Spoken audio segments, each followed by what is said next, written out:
تقریباً جانتے ہی ہیں کہ کیا کچھ ہوا تھا۔ اسرائیل فلسطینیوں کو شمال سے جنوب میں بھیجنا چاہتا تھا اور وہ چلے بھی گئے۔ انہوں نے 7-8 مرتبہ اپنی جگہیں بدلیں اور آخرکار ایک کیمپ میں ٹھہر گئے۔ رفح میں وہ علاقہ جہاں اسرائیل نے انہیں رکنے کو کہا تھا۔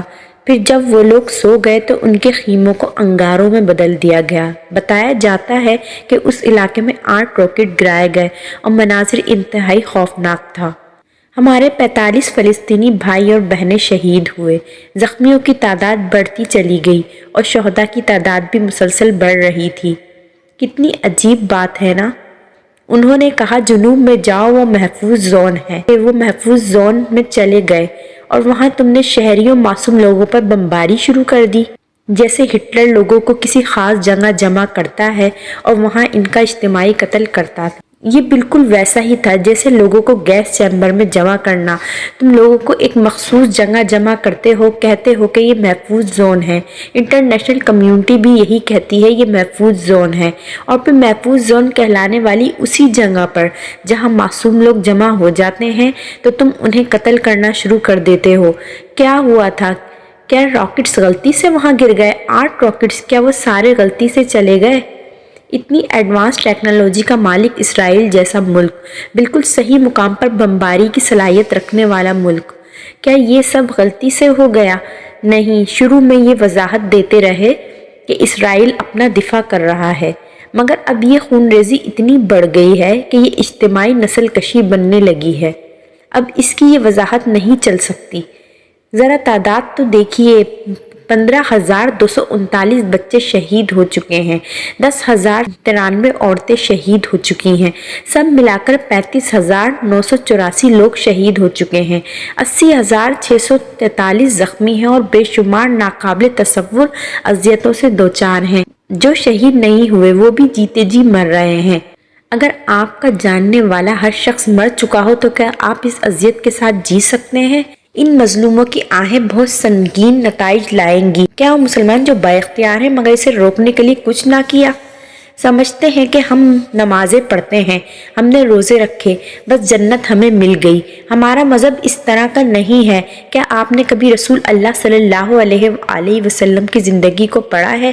دیکھیے کہ ہمارے پیغمبر اپنی زندگی میں کتنے رحم دل تھے۔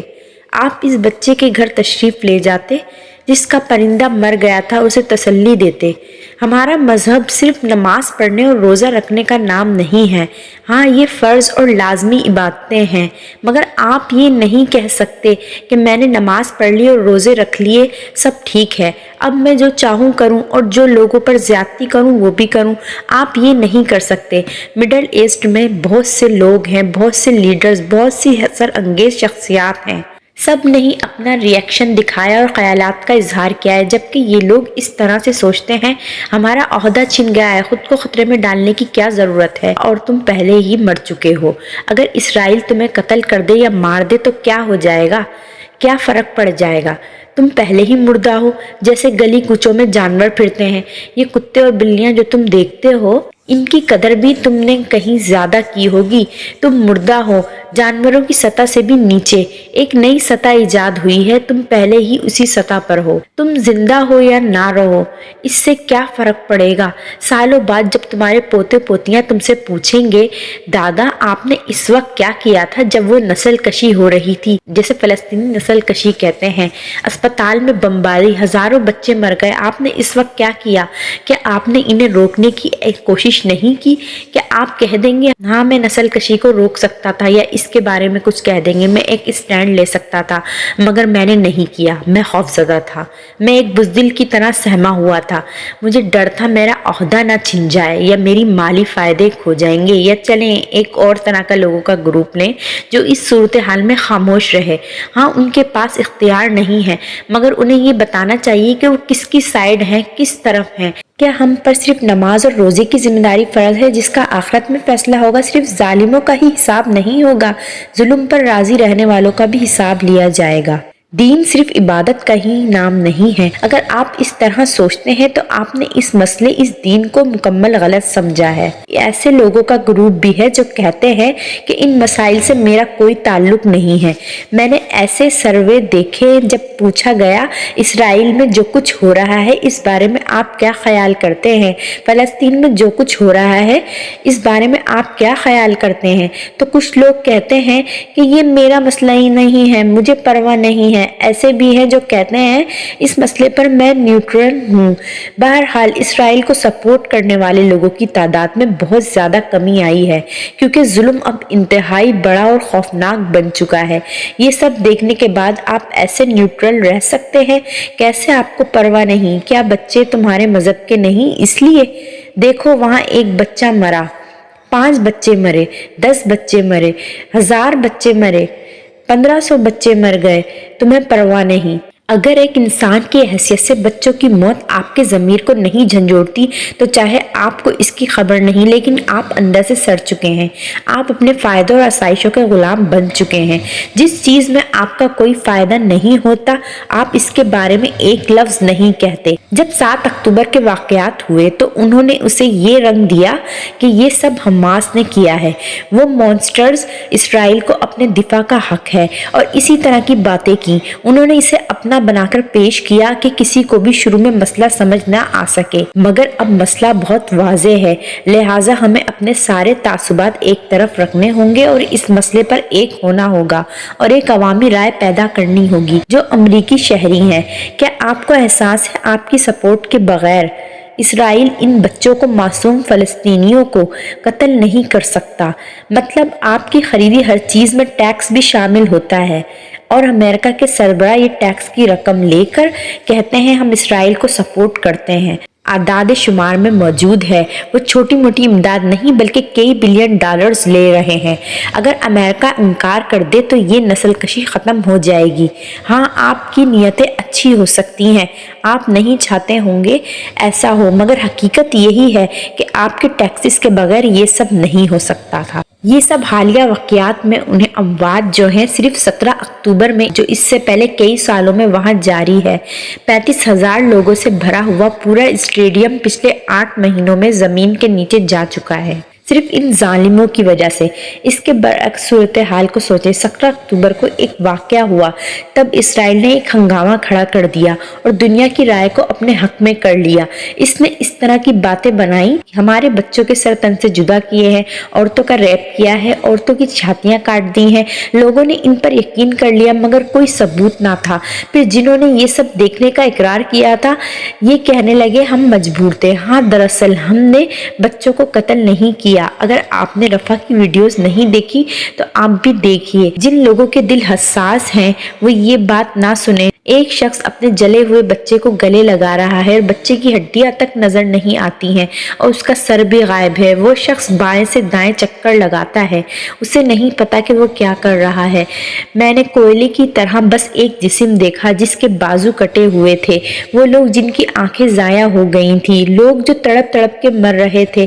اب اس کے برعکس صورتحال کا تصور کریں، فلسطین اسرائیل پر حملہ کر رہا ہے اور 35,000 معصوم لوگوں کو قتل کر چکا ہے۔ فلسطینیوں نے 10,000 عورتوں کو قتل کر دیا اور 15,000 اسرائیلی بچے مار دیے۔